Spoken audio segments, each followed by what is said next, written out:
I do believe the Big 12 can get 2 teams in the college football playoff.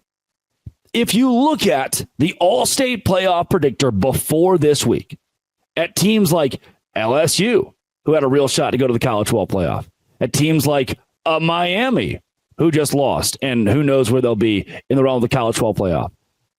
Now a BYU or a Colorado. Like there were schools, Boise State's at 71%, which is crazy to me. There were schools ahead of the Big 12 that I kept thinking, if we could just wait for that domino to fall, we could just wait for them to lose. And a few of them have. Miami has. Like, it's tough to make the case at this point. Even like in Indiana struggled against Michigan. You can't say, hey, BYU struggled against Utah. Indiana struggled against Michigan. We're going to put Notre Dame, who lost Northern Illinois, above both of them. No. When we start talking at-large bids, BYU is in a very comfortable spot now. They're going to be okay. They have a couple of tough games coming up. Now, all of a sudden, those games are tough. But BYU is squarely in the top 10. And I don't see how on Tuesday you wouldn't put BYU above Miami. And most major metrics would still tell you to put BYU above Indiana. And Tennessee lost to a very bad Arkansas football team. I don't see why we can't just, move those cats up a little bit. Penn State. We've seen Penn State lose. We've seen Ohio State lose. We've seen Georgia lose twice now. BYU should be ahead of Georgia, should be ahead of Miami, should be ahead of Tennessee, should be likely ahead of Indiana when you take into account that Indiana has played, check my notes here, nobody. Have they beaten everyone in front of them? Yes, 100% congratulations. Has BYU beaten some very good football teams, including this week, the number 11 defense in the country based on efficiency? They have. And that, my friend, should have BYU on Tuesday in the 6 or 7 range in the college football playoff ranking, inching closer and closer to a lock, where it doesn't matter what happens in the Big 12 championship game. They can rest who they want to rest. They can play as hard as they want. They can keep this guy healthy and this guy safe. That's going to be the beauty of this. BYU could position themselves to the point where, hey, no matter what happens, we do want the bye, but we know we're going to the playoff. And that was a foreign idea even 6 weeks ago, but still undefeated. BYU is there. Colorado has got to jump Pitt, has got to jump Iowa State, has got to jump LSU. We are looking at a Colorado team. They'll likely jump Kansas State, who is a top 15 school in the country. And based on the rest of the year and how it shakes out, if they're number 15 with 3 games to go, you win against Utah at home, you likely jump into that 13 range.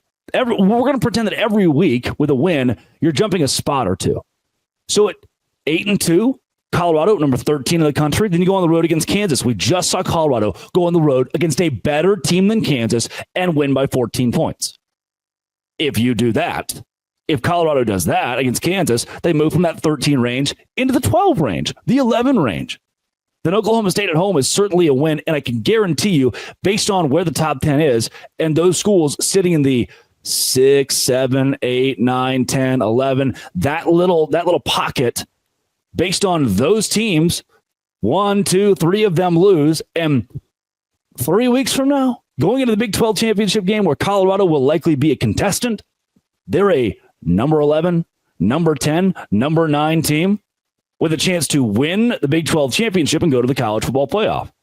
Here's the problem with this scenario with the Big 12 getting 2 in. It is at this point going to take BYU losing the Big 12 championship. I know BYU fans hate to hear that. They don't want that, and I get it. I completely get it. Here's the reason why. Colorado is the only other remaining team to have 1 or fewer losses. That puts us in a very tough spot. The reason it puts us in a tough spot is because now they would have to lose another game for Kansas State to go to the Big 12 championship.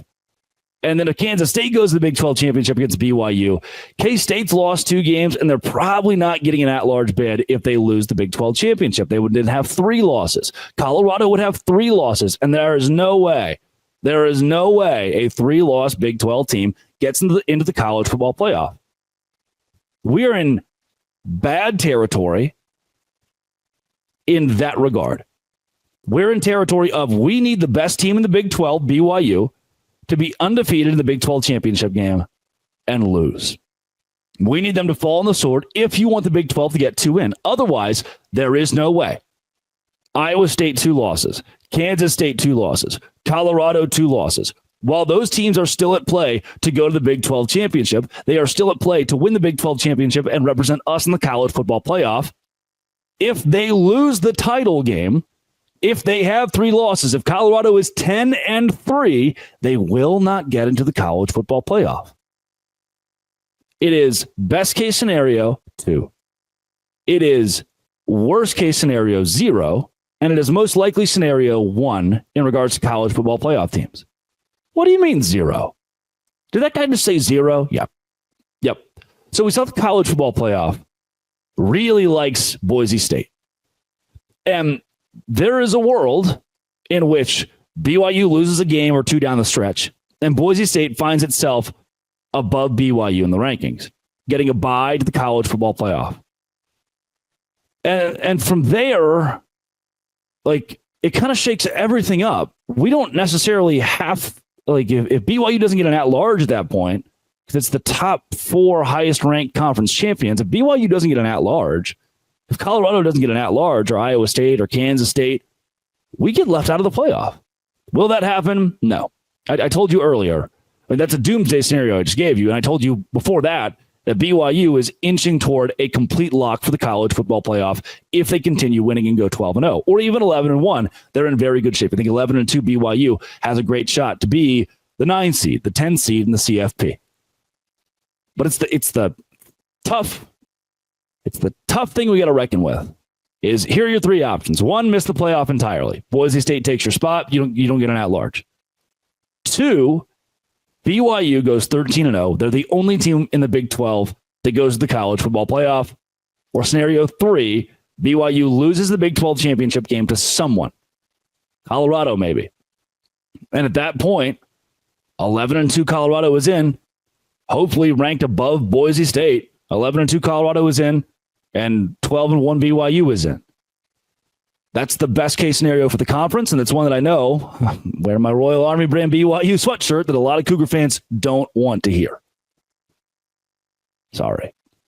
Man, I've been asked tomorrow by JT Westersill to do a show together.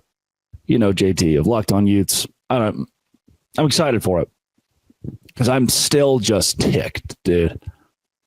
Oh, don't say stuff like that, please. If you're going to be in our conference, don't say you don't want to be here. All right. Coming up tomorrow, let's talk to the guy who hosts Locked On Utes, and let's just absolutely press, because I'm tired of this. It was a fun joke early in the season when it was, it's only a couple of BYU and Utah fans that hate each other, and they kind of make the whole thing different and odd for everybody, and it's not like every Utah fan's like that. They just don't have a lot of patience now when your athletic director says, goodbye. Great. See ya. This has been It Always Will Be Locked On. Thanks for making it your first listen every single day. Dose Grande.